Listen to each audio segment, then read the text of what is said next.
Hello, I'm Chad the DJ, and today we're going to be checking out the Minecraft Pocket Edition. If you haven't seen it yet, it's on the Android phones, so it's been out for a while. Now it's out for iOS, which is what I have right now. I am on an iPad, and I wanted to show you guys and do a little bit of a series and let's play once the survival version of this game is out. Let's go ahead and check it out and open it. As you can see, it's a little bit different than the computer version.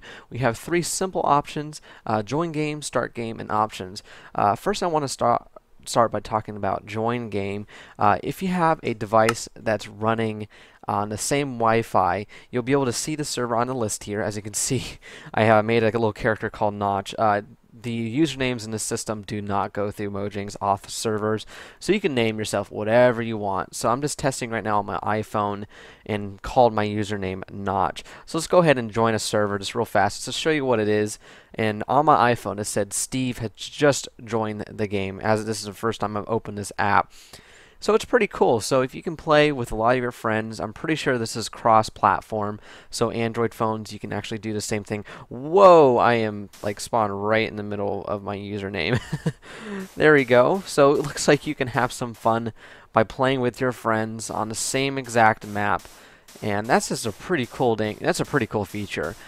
Since we're not able to play on actual Minecraft servers, which I really like to see that feature, because man, I would love to be able to play on my server on my iPad and do whatever I want. Yes, I understand it is a little bit different type of gameplay and everything, but it's definitely something I would like to see. But this is a good start. And again, this is alpha, and it's pretty much a nice start. So let's go ahead and quit the menu. So that was our server test.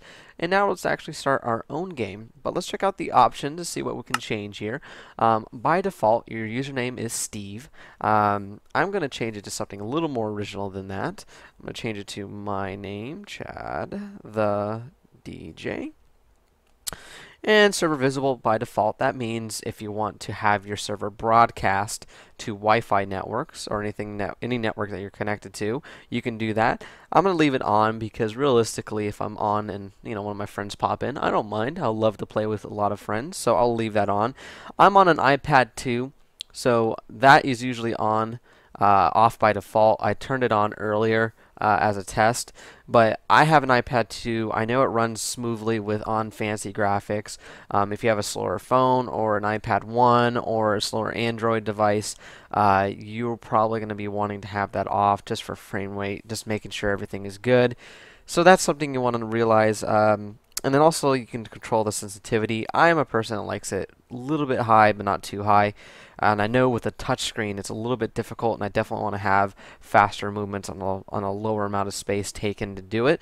So there you go. There's my options. So let's go ahead and check out the actual game. Remember, it is alpha. All it is just pretty much a semi-creative server, I guess you would say.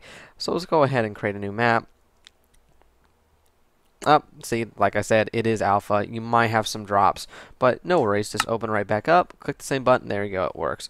So let's go ahead and type in a world name. Let's say, we want to do a let's play. So let's type in let's play, and let's go ahead for the world generation. Let's go, if you want to type this out too, let's do Chad the DJ, just for kicks. And there we go. We're going to be building terrain. It's pretty much like the PC game. I mean, obviously I'm on an iPad. It's on a touchscreen, so the controls are definitely something you're going to have to get used to. It took me a while to understand it. It takes a lot of effort to kind of get used to it. Just to kind of show you around the GUI here. Here we have the forward button. As you can see, when I click on it, again, you can't see my fingers, but when I click on it, it turns the color. So that's forward. Here's left. Here's right, and then here's back. Pretty much as simple controls. And then the middle button is jump. So that's pretty simplistic. Definitely, again, something you're going to have to get used to for touchscreen if you're used to a keyboard and mouse. Immediately, I want to show you something that I really like. If you notice, right now I'm just walking forward. If there's a one block up, it automatically jumps. That's something that is really nice, and it's kind of something where you don't have to like walk, then jump, then walk again. It'll just be painful to play. So they definitely thought of that, and that's something that's really nice on the gameplay, an overall gameplay.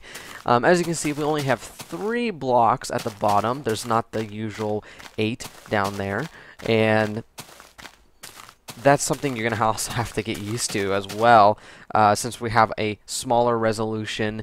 It's not, I mean, this is an iPad, remember, too. I mean, you know, this game could be played on smaller screens, so they had to kind of make up for that. If I click on the dot dot dot box, it opens up more blocks. Since this is a creative server, we can go ahead and select blocks that we want.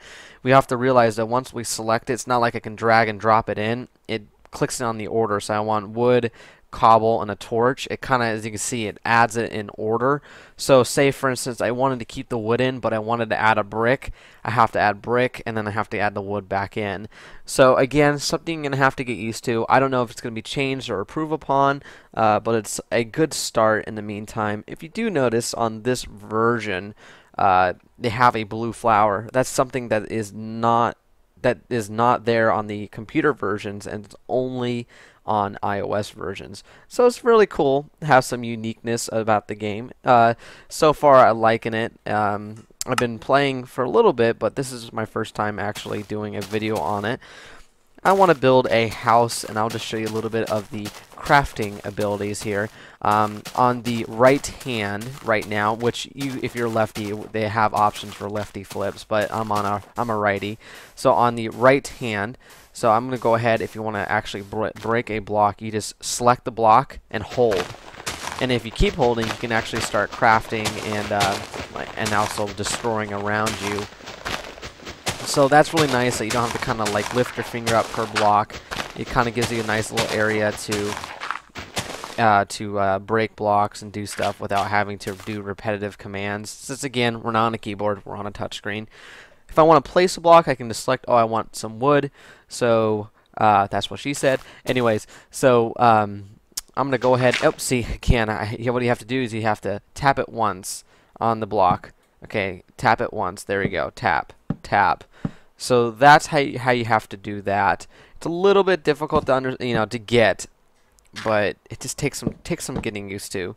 So I'm gonna go ahead and finish this wood square here. You know, something you're gonna have to really get used to. But there you go. I have my wood floor. I want to build a brick side, so I'm gonna go ahead and select the brick. Oh, darn it! Gonna have to go there. Brick. Brick, brick, brick, brick. There we go. So you can see I'm starting to get some building done. You know, this is definitely quite a small house. I probably would not recommend it for if you want to store all your stuff, but hey, you know, it's a start. Oh, I need a door. There we go. So now I have my door. There's going to be my side. So there's my little small house in progress here. Again, they're missing a lot of blocks, as you can see. Like, I want to make a door, but there isn't a door. At least I can make a window. So I can go back there, make a window. Let's click on done. And I want to make my very first window, which will be right there. Block. There we go. Oh, and I lost a brick because I got the window. So there we go. Put it back. So again, it's definitely something you're going to have to get used to. It's very simplistic once you kind of understand. Like right now, I'm kind of getting the hang of it. And one thing I definitely want to see is survival. I already said that before in this video, but they need it. If I'm going to be playing this game a lot on my iPad, I want to see survival. You know, it's just, I can definitely mindlessly play on creative. I don't care. It just, I like to have mobs. I like to actually have a game of Minecraft going. So anyway, let's go ahead and try to finish this house. If you guys, have any features that you want to see as well on this actual version of the Pocket Edition of Minecraft, definitely in the comments. I'm curious to see what other people think about it and what features that they want. I definitely have the urge of wanting to TNT stuff or do some redstoning, but again, these are small computer devices. They're not meant to have a lot of CPU on them, so I'm curious to see if even redstone is going to be even like on the final release of it. So, and again, this is my very first episode of the Minecraft Pocket Edition. Once Survival comes out, eventually, hopefully, I'll be doing a Let's Play on it, and expect to see other iOS games in the future. So anyway, this is Chad the DJ. Hopefully you enjoy my wonderful brick house, and we'll see you guys later on the next episode. Bye-bye.